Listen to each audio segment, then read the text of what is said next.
Hello every folks, and welcome to another beginner's guide, this time for Tactics Ogre Classic. So, just so you know, there are a lot of different Tactics Ogre versions out there, and when I'm talking about Classic, I am specifically talking about the one for snes, PS1, and Saturn. Now, between the three of them, they're largely the same game. There's a few minor differences, like the Saturn one having voice acting and only in Japanese before you get too excited, and the SNES version having more mods, like the Amazing Chronicle Valeria, but personally I prefer the PS1 version. It is, just as far as I'm concerned, the most stable and the most pleasant to play, not to mention it has the least emulation jank. Before we even get started, speaking of weird jank, if you see any random flickering throughout the game, don't worry, that's the game on a normal day. That's perfectly normal, it came from that time. Don't worry about it too much. Okay, so let's get into this here. What do you need to know to actually get started here? Well, you're kind of getting a little bit of an example of it right here. See, this game, before we even get into what anything does, you have to understand that the logic is basically for it to be played like an old-timey war game. Many of these games essentially came from that time period, came from these old tabletop-type setups, meaning that a lot of the logic is going to be fairly similar. So, between these two teams, the red team was entirely built around melee. The blue team has basically just has a bunch of ranged options. Can you tell what there's more around of at the moment? Yes, exactly. The more free attacks you can get on somebody, the better. So, unlike something like FFT or Triangle or whatever else, you usually don't want to be rushing in. In fact, most of the time, unless you can get a kill, or unless you can safely make the assumption that you're going to be able to take that hit and survive, or potentially even just block it, you usually don't want to be coming in with melee. Usually, when a unit is attacked, unless they're paralyzed or whatever else, they will take a counterattack as soon as the first attack is done, as you can see right here. Now, it's a little hard to swing an axe at somebody that's firing a bow at you. So, generally speaking, if you've seen the comment that archers or bows or whatever else are really strong in this game, that's why. You usually want to start off with them. Now, they are lower power than melee, and magical options are definitely going to be the top of the pile, though it isn't always readily available. So, that's just the first thing I want to get off right away. The first mistake everyone always makes is that they will go and they'll charge out their units. They'll get themselves slapped down like that. Imagine this wizard kind of ghosty boy right here as the first fight that you actually get full control over in the game, and that's basically what I did upon immediately going into the game. I lost my my very first unit, a guy with the unfortunately translated name of Boner, who immediately got insta-slapped by a wizard with a stick. Because here's the thing, there's a lot of different numbers flying around, but it is a lot less, as they say, grindy than it looks. It may seem so at first, but that's what we're here to explain. Alright, so, first lesson already said, make use of your ranged attacks. These are spears and bows. Anybody can use anything. We're going to go ahead and end training here and get into the nitty-gritty of all of those things. Now, before you even start the game, you will be given a lot of questions. I will be leaving a link in the description of the video, basically going over what those questions do, because there's really only one that I personally give any amount of a crap about, and that's the element. Basically, you're given a choice of what element your main character will be. That's entirely up to you. It's a personal choice. Pretty much all elements are more or less equally represented by different options. But yeah, depending on whatever character you want, you just get to pick a particular element. They're going to be better on those types of tiles. They are going to be better at using that particular type of equipment, and they are essentially going to be strong against some things, weak against others. I mean, you basically get the idea of what somebody being affiliated with an element would mean. So, for example, if this guy were to attack a water element, he would be doing a little bit of extra damage, but he'd have to worry about taking extra from them, and would be pretty much neutral against most of the other stuff. Alright, so, every unit has 4 slots. Technically 8, but they have 4 equipment slots and 4 ability slots. So these will... Equipment in this game does not work like its PSP remake. So I mentioned earlier that there's a lot of different versions of this game. So the first 3 follow this system. again, the PS1, SNES, and Saturn versions. There was the PSP remake, and then there was the GBA spin-off, Knight of Lotus. So Knight of Lotus basically refined the system a little bit by also introducing a sort of armor system, and then finally it was fully implemented by the time they got to the PSP remake, and it looks like Reborn, which is coming out in about 3 months here, is going to be using a similar, well, not similar, it's basically going to be using an identical armor system there. The reason that I bring this up is because if you're coming from any of those other ones, the system here is essentially more... just every item is effectively a stat bonus plus potentially a special effect. So, for example, if we look at the sword right here, like let's look at any weapon, and it says, okay, it gives you your target range. So if it says target, that changes your targeting range to that amount. So spears are 2, bows, crossbows, blowguns, that kind of thing are longer range. And then it gives you a stat bonus. You'll notice no mention of an attack score or anything else. It's just a straight, stats versus stats check whenever 2 units are hitting each other. There's a lot of modifiers to this, though, and we'll get to that later. So, either way, each weapon... Oops. Sorry, I'm playing this off of a Vita, which is basically emulating a PSP, and the select button, which is also the help tip thing, is the same as the cheat function, in case you're wondering what the hell that was. Anyway... So as you can see here, it's adding strength as a bonus with each of these weapons. That's basically the running deal there. So weapons are always going to be how much strength they give you, and potentially a change in, attack range, or if there's a applied element, whatever that is. So for example, if I gave a earth sword to Mr. Spider here, he would essentially be doing about 25% extra potential damage with it, because he's using a matching element. Now, other stuff that you can equip. You've got shields, which I would say are the best overall armor option. So the thing to know, and why I was bringing up that armor system from earlier, you see that physical resistance? That is 10%. 10% physical resistance off a shield. How much do you think your body armor gives you? Because, it might be somewhere along the lines of absolutely jack shit, because it's 3 frickin' percent. The main benefit you get off of, helmets, leg pieces, body pieces, all that kind of thing, is basically just the fact that they don't take one of your hands. So body armor itself, not as good as shields. The actual reduction is very minimal in those cases. So basically, one-handed weapons are very, very preferable unless you've got some good armor on hand. Now you may have also noticed the weight stat showing up on those units there.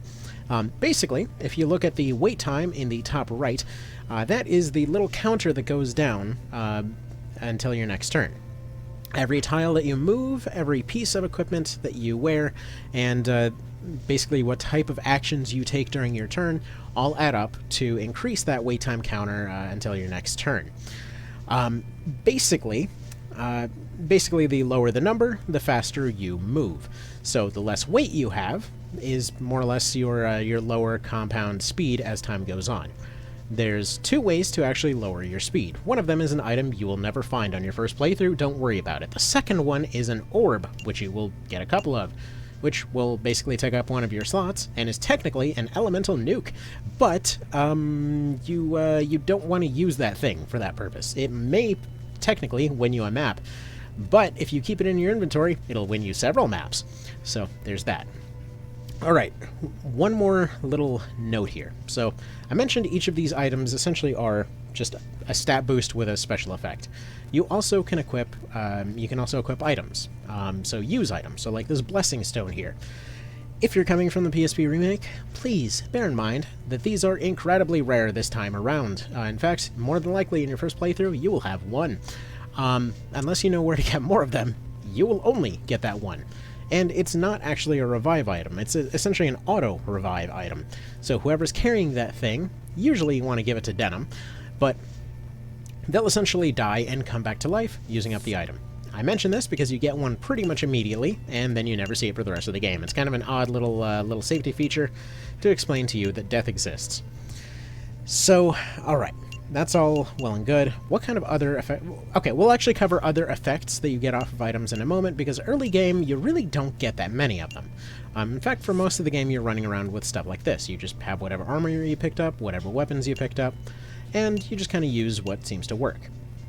you're more or less struggling to survive for the first couple of chapters. Which gets me to my next point, recruitment. You see all these little chumpos in the party here? They may survive to promotion. More realistically, they will die, in which case you will go to a random map. If you have a unit that's low on health, regardless of what type of unit that is, Mr. Denim over here is a very good talker. If you get him close to them, basically you have a pretty high chance to actually recruit them. Now, early on, you have several maps with undead units. As we saw earlier, undead units will come back to life if they're knocked unconscious, and most enemy clerics don't carry exorcism, which is the only thing that can kill them for good. So this more or less means that, well, you really should start the game by picking up a couple of these. I mean, you have a couple of maps completely full of them. Usually I like to pick up either 2 skeletons or 1 skeleton and one ghost. They're both absolutely excellent, and this also means that you can test out some riskier builds on them. Like I mentioned earlier, most of your characters don't want to charge ahead and just hit stuff willy-nilly, because they'll take a counter, which will suddenly leave them low on health, and immediately they're ready to be killed off by something else. If you have something like a skeleton, on the other hand, sure, give him 2 swords for double the strength bonus.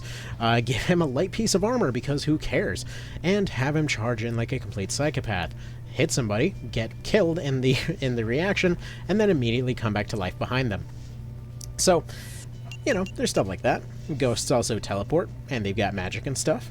Which brings us to our second set of slots here, those ability slots over on the right. Basically, several units will have the ability to, well, to have some different effects.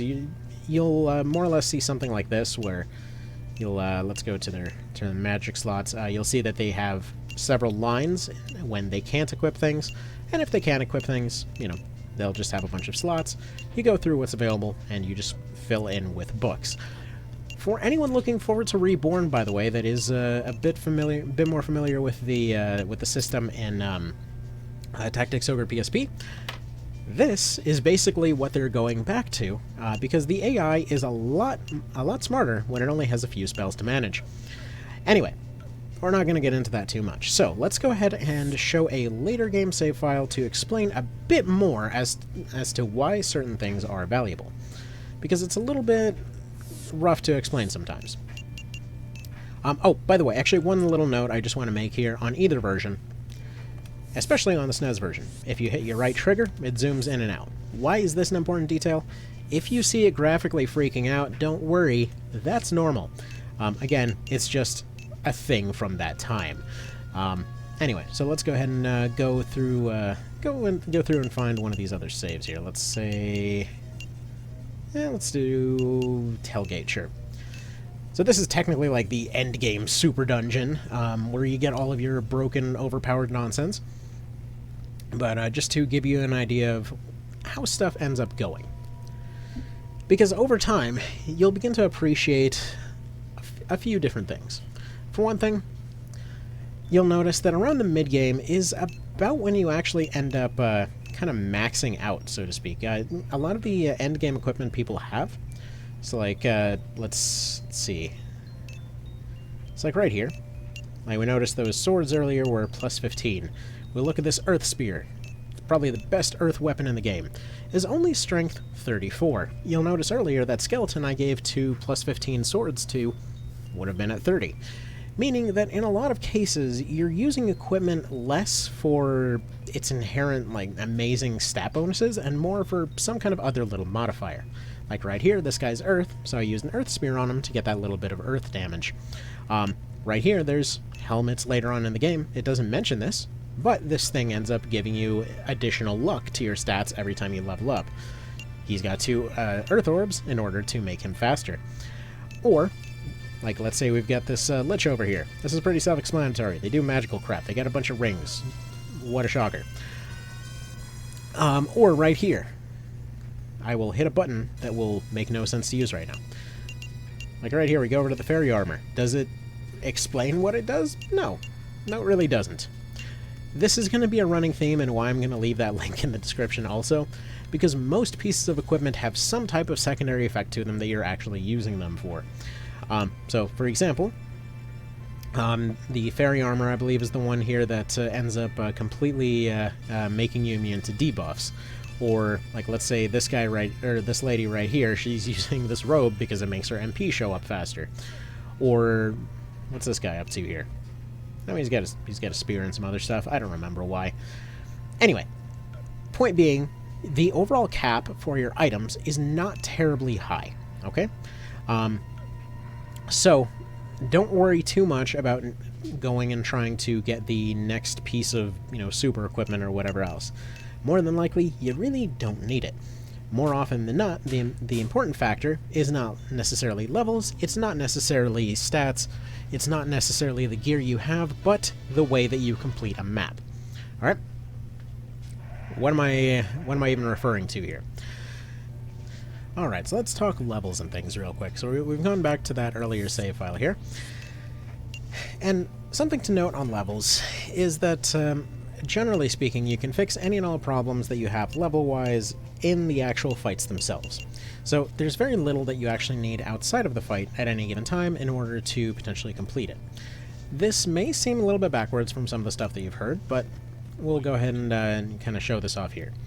So this is a particular type of challenge that I like to do on pretty much all of these games, with the idea primarily being to go through the fight, go through the entire game basically, using as few resources as possible. So, for example, you don't end up doing something like taking extra fights. You don't end up doing things like actually, let's go ahead and replace this guy.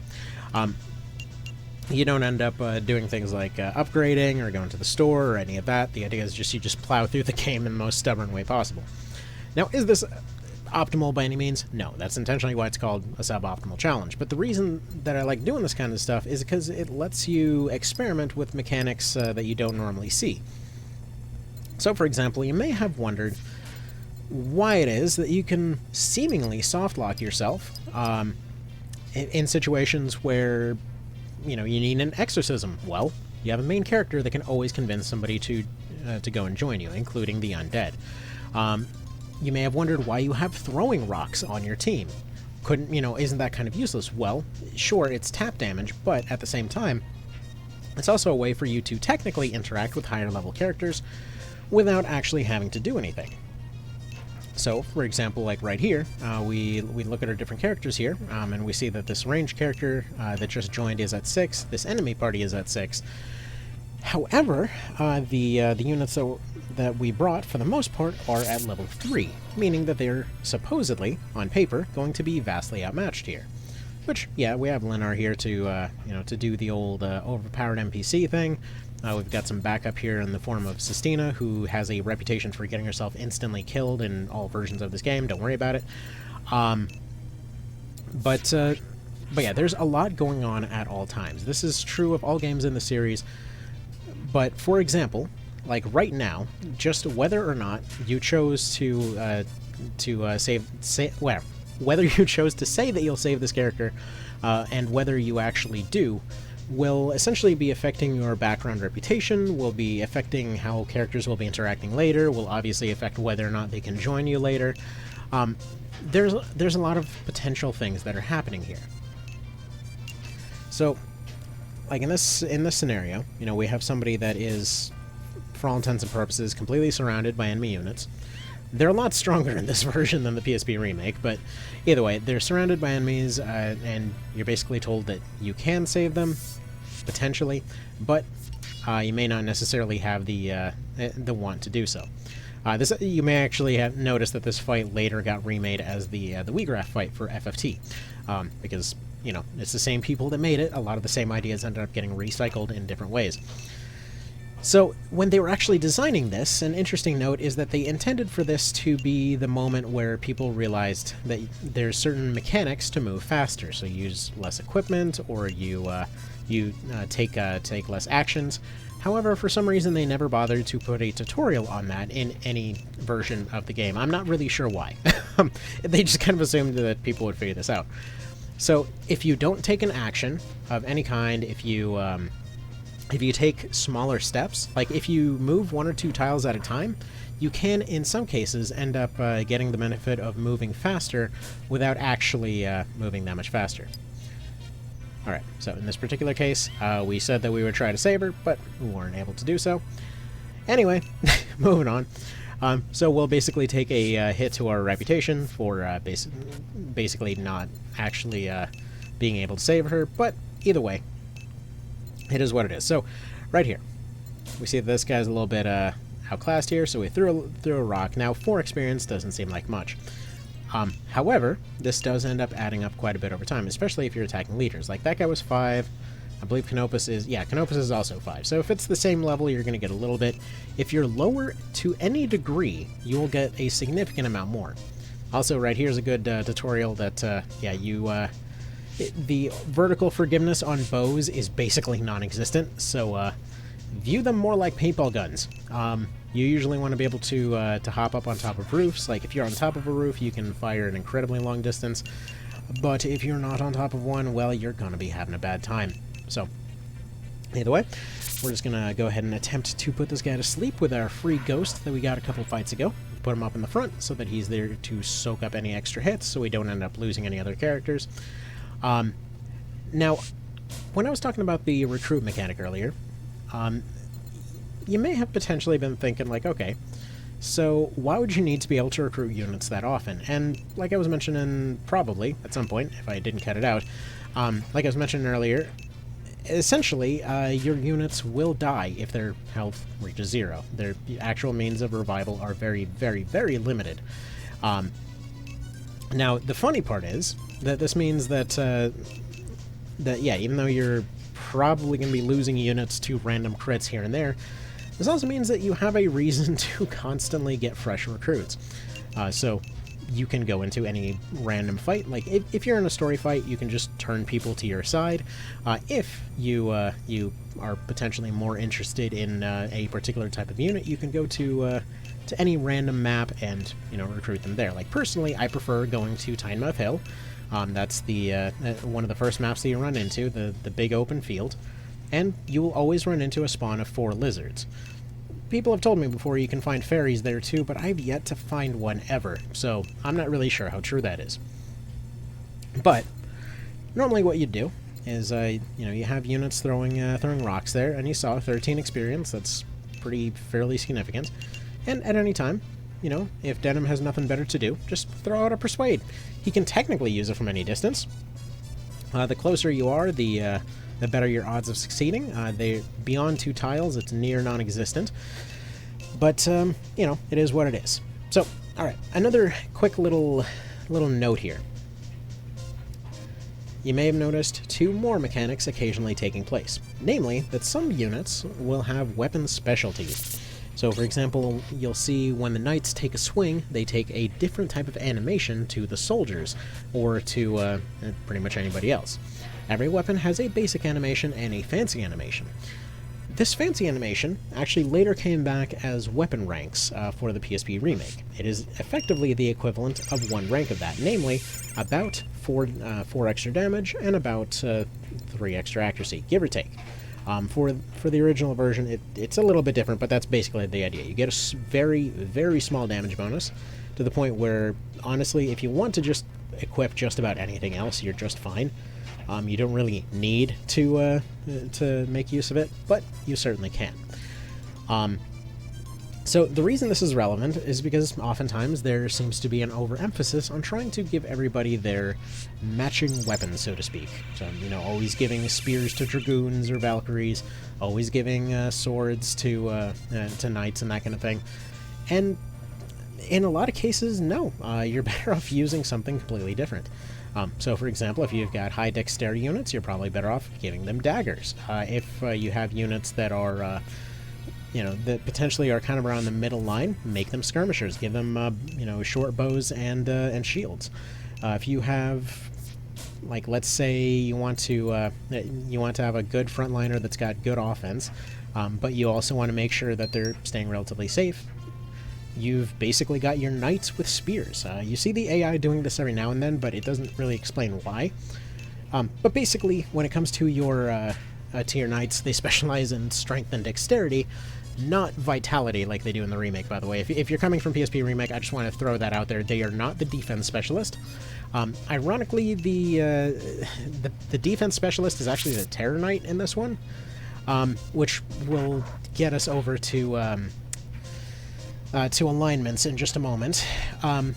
But yes, everybody's got certain things that they specialize in. So, for example, like the Berserker specializes in strength and dexterity, whereas the Knight specializes in also strength and dexterity, but in a more balanced way.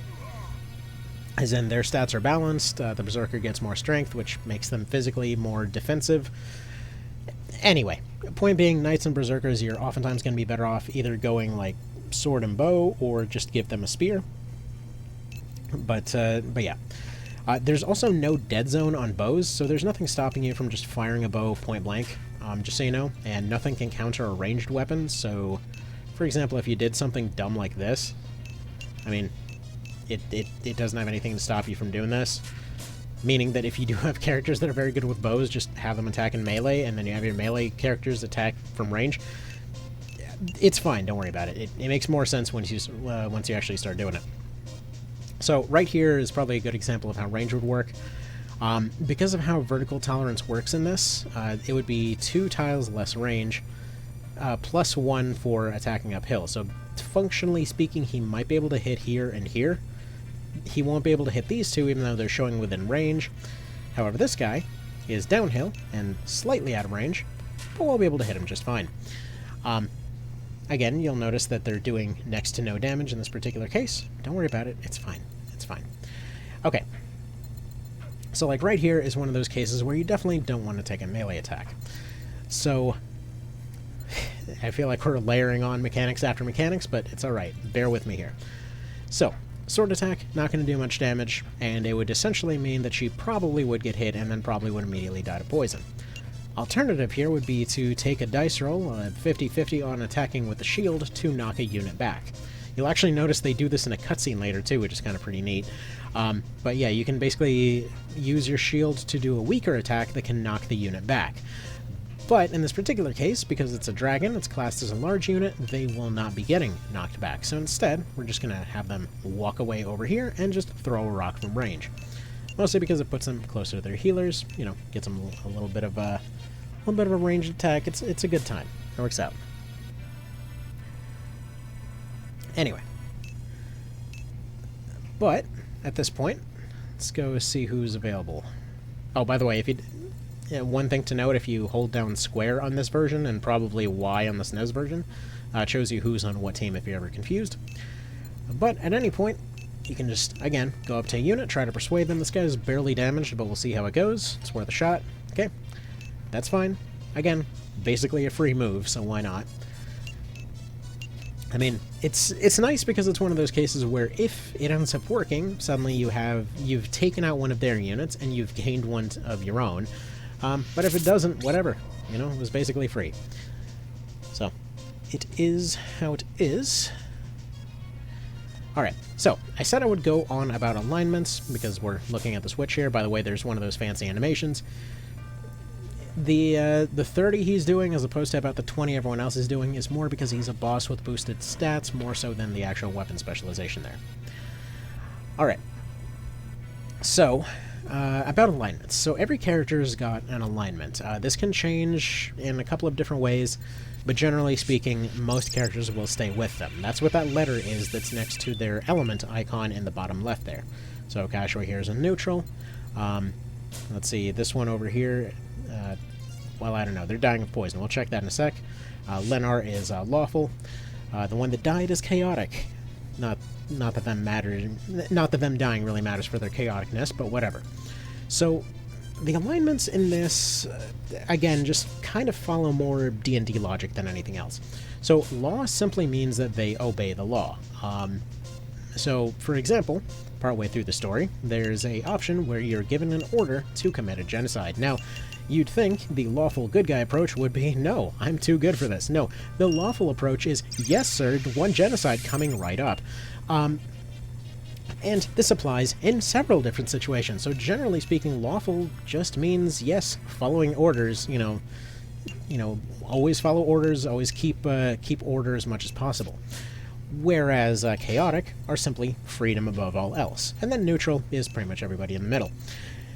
Now, the reason that this matters is because in this game, and I don't think this is going to happen for Reborn, by the way, in case you're curious, but in this game, alignments determine what classes are available to you. For most of the series, this was the case. So, for example, knights can be neutral or they can be lawful. If you have clerics, they can be neutral or they can be lawful. If you have berserkers, they can be neutral or chaotic. If you have a witch, neutral or chaotic. Generally, neutral can do most things. There's some cases where they can't. But anyway, we'll discuss those little details when we get to them. But generally speaking, yes, neutral has the best class availability, but lawful and chaotic have certain things that only they can do. Alright, so this dragon is now damaged enough that I want a pet dragon. I'm just going to go ahead and make that happen. This guy's going to go ahead and eat his medicine. Good job, Mr. Abraham. You go ahead and eat that herb. Yay. Isn't it amazing? You just slap an herb on there and you're just instantly healed from dragon poison. Who knew? It's just that easy. Healthcare is overpriced. Alright. So, now we get one of those situations where this guy is clearly outmatched. I believe he's probably one of the level 3s. Ooh, neat. We got a spear. Spear, good. Spear mean ranged attack, but melee. His melee do more damage. Yeah, spears are really great in this game, by the way. So, the reason that I moved over here and took a crappier shot is to explain a few things. You might have noticed his damage went down when he went over here. Why? Why would this be the case? Well, let's look at his element right here. He is a fire element. If we look at this, we get a -1 damage modifier to fire if standing on grass. He was neutral when he was over here on the road, meaning that it's probably some decimal nonsense, but because he was attacking her on a worse tile, he was essentially doing a little bit less damage. It's not usually that significant. It's not usually anything that's going to make a massive difference, but occasionally, it's just something to bear in mind. Alright, so this can be one of those cases where I guess we'll just go ahead and see if we can maybe show off the pushback mechanic a little bit. So in this case, we ended up doing a little bit of extra damage by pushing her into something. Crits will also knock stuff back. But if you end up knocking somebody backwards with a shield, you can also throw them off of stuff. Which means that when there's a lot of fights that take place on castle walls, you can throw people off said walls. And there's a lot of cliffs and things, you can throw people off cliffs too. Basically, gravity is the most dangerous weapon in this game. Alright, now all of this to move on to another mechanic. So you'll notice that lady with ray of paralysis ended up just hitting the ghost. So as intelligence goes up in this game, area of effect goes up as well. So basically once she gets smarter, she'll end up having a bigger and bigger boom to those particular moves. Every different kind of caster has access to different schools of stuff. So for example, witches over there are primarily support stuff, so they can do like stun debuffs and poisons, charms, all that kind of thing. Whereas if you have like wizards and things, they'll have more attack-orientated spells that directly do damage, or you have healers that will directly heal. Then you've got weirder stuff later on in the game, like your sirens and warlocks that specialize in just weirdly specific magical nonsense that is kind of absurdly situational, but also kind of cool. Like stuff that will end up hitting the entire map, or for example, stuff like going and retissuing somebody from being a zombie, or turning somebody into a zombie, or potentially just warping somebody across the map, or just completely ruining their movement. No, buddy, no! I wanted my pet dragon, Vice. Man. Well, anyway. No pet dragon today. What a shame. Oh well. Anyway, those odds are usually pretty good for recruitment. I would say probably base value is probably like 40% and then goes up or down based on how close you are to 10% of their health. Like, it feels unusually high. Like, let's go ahead and take a random map over here. Actually, we will in a moment. Let me take yet another segue to explain something real quick.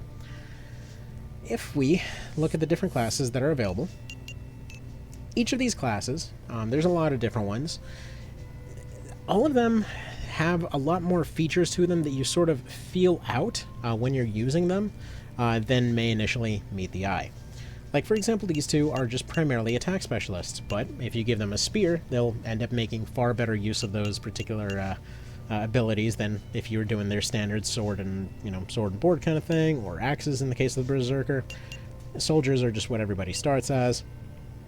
You know, wizards are generally just magic attackers. That's pretty self-explanatory. But for example, something like ninjas, they can technically attack twice with any weapon. Any at all. You give them 2 sticks, they will whack 2 times with 2 sticks. Which is, you know, all well and nice. You know, you got all kinds of different classes for all different genders, but generally speaking, if you have a class that's doing well, you don't have to worry about min-maxing stats. Again, I only mention this because I've seen it come up fairly often that somebody will say something along the lines of, you know, you have to grind, you have to optimally set up your units. You don't need to. And in fact, personally, I find it a lot more relaxing to simply just play it as it lays, so to speak. You have a unit that dies? Great, they died. Go up to the unit they were fighting and recruit that guy instead. Clearly they're better. Like, classes-wise, generally speaking, you'll see everybody go through about 2 to 3 promotions as time goes on. Usually around, you know, level 6 to 10 or so, they'll get their first promotion, and then a second one later on down the line. But if they're doing fine, don't worry too much about it. It's more how you use them than what, you know, what they are, so to speak. If you're ever looking to just replace units, like if you just had a total party wipe, you barely made it through a fight, the answer is simple. And I guess we're not going to go to where I wanted to go. Okay, Tonmas Hill, aka Tynemouth Hill over there, is generally the one you want to go for, because there's essentially two maps that you can go to that will give you different kind of different things that will spawn in randomly. This one has more people units. The one that we are going to is, well, this one's going to have people units. The other one is always going to be spawning lizards. Lizards are generally pretty physically bulky, meaning that they make excellent frontline grunts. So if you need somebody to just kind of throw into the meat grinder, so to speak, they are absolutely great for that. Let's see who we ran into here, because these random fights, you will almost always outnumber the enemy, which is actually kind of an interesting change compared to the PSP remake, because when the remake came around, you almost always ended up matching them, but you'll usually end up more than 2-to-1ing them in this particular instance. So right here, we see that we got 3 Hawkmen and a Lizard. That's fine. You know, we can definitely make use of those. So what you do in these particular cases is you show up and you get ready to show people why they would join you. Most of the time, these units are going to be fairly basic, but don't underestimate the fact that almost any unit you have, if they're in a 2-to-1 or especially a 3v1 situation, they can very easily find themselves in need of being replaced, so to speak. So bear that in mind. So a few more just kind of like random notes here. You might have noticed the weather changing a few times. There's a lot of different weather effects that can happen on different maps, just different times. Sometimes they're for plot reasons to be more dramatic. Sometimes they're simply because the weather changed that day. Sometimes it's because you're using magical nonsense to mess with the weather on your own terms. But generally speaking, if you have a unit that's in water, or if you have, like, let's say you put a unit in the water, they end up becoming weaker, but if it's raining water, their accuracy goes down. Meaning that if you're having problems with archers constantly hitting you, potentially just wait it out. You know, just let them do their thing, and make it rain. You know, get closer while it's raining. Or, for example,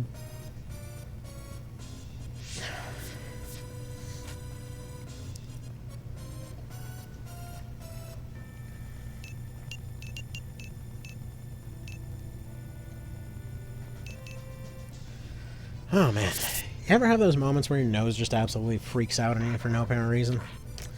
Yeah, those are fun. Anyway, so basically, you see a cool unit on the field, there's very little stopping you from going and just taking them. Again, Denim is very persuasive. That's basically what I wanted to show with this random map here. Because the guy can convince almost anyone to join you. Again, as long as they're not a restricted class, you always have a pretty good chance to get them on your side. More than often than not, you're not really losing a unit because you because you couldn't beat them. You're probably losing a unit because you ended up accidentally killing them off with a counterattack. Alright, so let's show this properly this time, and it got blocked. Of course it did. Alright. Now, again, this is one of those cases that's a good example and a good reminder of the fact that RNG it's a fickle thing.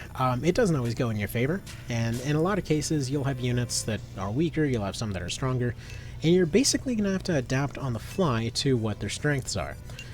So, I mean, sure, you can go into training mode and absolutely balance everybody out and, you know, get all nitty-gritty with all the little details, but that's no fun now, is it?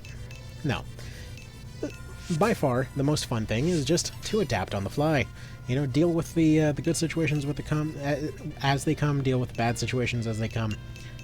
You know, just do the stuff that's fun. That's what I'm getting at here. For a little bit of context, by the way, if you're wondering how good these units are, like if you're wondering how good a lot of these different things are, this tower shield, you can absolutely use them into the end game. That's actually one of the things that I love about the kind of classic system, is that when it came to your shields, they were generally really good. So yeah, like in this case, tower shields 100% can be used into the end game.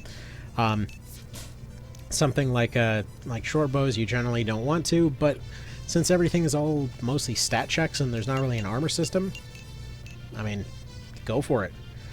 Absolutely, just have yourself a situation where you're using crap weapons the entire game, whatever. If you have other ways to make up for it, you'll be just fine. At any given moment, it's actually incredibly difficult to get yourself soft blocked in this game as long as you're aware of what you can and can't do. Alright, so this guy's gonna go do that, that's fine. We'll try to take a counter, it won't go terribly well. That's fine. That unit over there should be relatively safe. We'll worry about him later. They go for the skeleton because he's an easy one to hit and bully, but the fact that he's got no armor is kind of a benefit in this particular situation. You know, because he's basically eating hits for everybody else. Close range bow into a counter sword, sure. Why not? We want to make sure that this lizard over here is maybe a little bit closer to the skeleton, so we once again will attempt to do the shield push. There we go. Higher chance to hit. Pretty much guaranteed chance of knockback. Didn't realize he had a spear. Oh well. Spears can definitely counter that strategy, no problem. But it is what it is. Alright, do we need to chip damage this guy any? You know what, that's fine. It's worth a shot. If you see them standing still, by the way, that means that, yeah, you already know it's not going to hit. Just kind of throwing that out there. Weird little detail, but, you know, it is what it is. Tap. See, like that time, again, 50-50. Didn't end up rolling the knockback. Later on in the series, they did make that guaranteed, which was definitely an improvement. I'm not really sure why it is that they decided to make it non-guaranteed in this one. And I probably should mention also, when it comes to like doubling up people's weapons and things, it's not really as simple as you just gave them 2 stat buffs. Basically, it's only, I believe it only applies like half the stat buff from the second one because he isn't a dual wield class. Alrighty, so we'll just go ahead and recruit this guy right here, see how this ends up going, and there we go. He went ahead and joined. Basically, if somebody's at critical health, they are near guaranteed to join you. Just so you're aware. Now, in this particular instance, we know that she would take one hell of a counterattack if she ended up attacking. We know that they've got flyers, so we're not gonna take the attack here. Basically, I just want to do a little bit of chip damage to something, get her a little bit of training. We're just gonna do the old classic throw a rock, get a little bit of experience, you know. It's fine, it's safe, and we have ways to respond. And immediately, we lost a unit to the one that we gained. He wished he could see his family again, which is a shame, because they are nowhere nearby here, and I don't know where they are. Anyway, moving on. So, one tragedy later, we're going to go ahead and fly over here, and because we got a spear, we can go ahead and double tap these 2, as you do. Stab, stab. Second hit will be half as powerful as the first, and if you have 2 units on either side with a spear, I'm really glad we got a chance to show that, actually. You can basically stab forward and backwards. The cool thing is, because you can essentially have 2 very defensively built units with spears, put them on either end of a unit, and have them counterattack each other. This will effectively create a situation where you can stab back and forth multiple times, and funnily enough, this actually got made into an official mechanic in the Reborn, in the remake, if you will. Now, unfortunately, Mr. Selleck here is a bit of a dick. He decided to kill off that guy that we were going to hire. your units there. Your extras that you hire are basically under AI control, so don't expect to give them orders. But as we see here, we end up getting stat cards that end up dropping off dead units every now and then. It's fine, it's fine. We probably should have left this tile to an earth unit because they get a pretty big bonus on this particular tile. But that's fine. Usually, matching up elements on particular tiles is just something you're not really going to have the time for. But right here, this one's a +7. This guy's also probably on 1 as well, so it probably won't make too much of a difference. But we see it is giving them a lot more attack power than before, and unfortunately, if they were to get attacked at this point, they would just simply die. This is, again, why typically you want to stick to ranged attacks as your first and foremost, and use melee only in situations where it's absolutely required. You know, almost like that's kind of a realistic approach or something. Alright. So, other kind of quick stuff to know here. In the background of the game at all times is a mechanic known as Chaos Frame. Basically, this is a kind of score system in which the game is judging everything that you're doing. Now, in most cases, this will not matter very much. There's certain neutral encounters that will basically decide what they're doing based off of Chaos Frame. Like in some cases, you really don't have to fight everything. I think we're just going to go ahead and play it dirty here. Just charge in and see if we can recruit this guy before anything bad happens. I have too many units anyway, and this is a save file that I'm probably not going to keep this particular thing on. But, point being, yeah, so Chaos Frame is just basically going to be determining your ending, ultimately, but it is something that occasionally has other little hidden effects here and there. Most of the stuff that you do will be affected by the system. Mostly it's going to be story choices, but for example, anytime you have units fighting units of their same faction, they'll get upset. If you end up particularly favoring one faction or the other in different kind of choices, that'll end up affecting things. There's ways to play around every one of these mechanics, and usually Chaos Frame is just not something that comes up very often, but just so you know, if you ever wondered what that is, that's all it really is. It's just a numerical reputation mechanic that occasionally has some effects. Now, a last little note that I just want to mention on balance here. Just like March of the Black Queen, in many cases this game is more balanced around the emotions of the situation, more so than what would logically make sense for the situation. So you might have noticed that ghosts are particularly scary. In fact, they seem to be outfighting most things in melee, and they also seem to be, holding their own just fine in not melee as well, so what's the deal? Why are they so scary? They don't come up very often. They're a unit that you're realistically not expected to get a hold of, and they're a unit that, well, the AI usually kind of leaves out in the open. They're like, Palace of the Dead is an exception because there's a lot of them in one area, but generally speaking, they're meant to be kind of a scary unit that you really only kind of fear early on, and then you just kind of find neat later on. Now, the reason that I mention this is that there's a lot of units that are kind of similar. See if this is going to cherry tap just enough. Ah, man. I was hoping it would actually do the 3, but oh well. We're not doing very good on recruiting this time around, apparently. So, for example, lizards are, again, fairly bulky, fairly easy to get a hold of, but if you try to 1v1 them with your basic soldiers, you're going to have a hard time. And my understanding on this was that they meant for you to essentially see these tough units as an opportunity to expand your team and grow it, rather than something that you should be fighting directly. Alright. And by the way, it's funny, because this kind of crap is usually why my denim constantly ends up being underleveled. But there we go. We ended up losing one unit, but we recruited 2. We went net positive. And then they give the option of whether you want to have them join your army. The answer is always yes, by the way. Always let them join your army.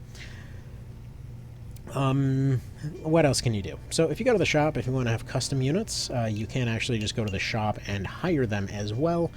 But then they're at level 1, and, it's kind of whatever. You're only hiring basic units. In some maps, you can hire monster units, and if you have monster units of a high enough level, you can actually trade them to certain locations. Like, for example, if you ever catch a cockatrice and bring it to a Morica castle here, you'll get a flight ring that you can buy from the store. Every one of the castles, it doesn't really mention this, but every one of the castles does actually have some kind of special stuff that you get from it. You'll always get like a stake, which is a stat boosting item, but you'll also end up getting a potentially unique item depending on what goes where. Like I believe Heim was like a fire dragon, and you can buy fire drake swords then. There's a lot of those. Again, just consult the guide. This is one of those ones that if you're just playing through normally, you're going to miss like 90% of the stuff there, and it's going to seem fairly bare bones, and it's going to feel fairly sloggy.